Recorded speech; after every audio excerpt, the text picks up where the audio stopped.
C'est dans un style spectaculaire que l'Expo d'Astana a débuté.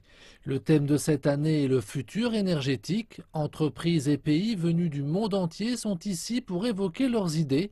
Voici le pavillon de la Malaisie, l'un des plus importants.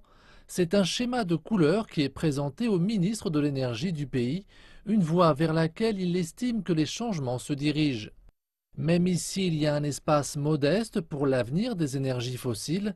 Cependant, les énergies renouvelables sont au centre des préoccupations.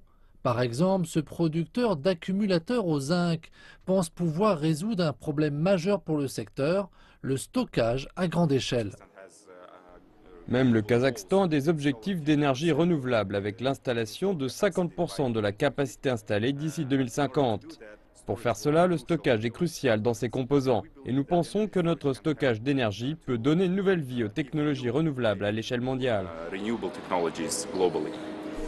Le Kazakhstan, comme la plupart du reste du monde, a ratifié l'accord de Paris sur le climat, mais il compte parmi ces nombreux pays qui dépendent encore beaucoup du pétrole. Alors il n'est pas surprenant que dans cette expo dont le thème est l'énergie, il y a encore un espace pour un avenir novateur et plus propre qui comprend les énergies fossiles. L'Association mondiale du pétrole dit même qu'à long terme, un tel besoin existera. Un remplacement complet prendra très longtemps. Il ne s'agit pas d'un changement soudain vers les énergies renouvelables. Beaucoup s'attendent à ce que dans 30 ans, le pétrole et le gaz seront encore une partie très importante du mix énergétique.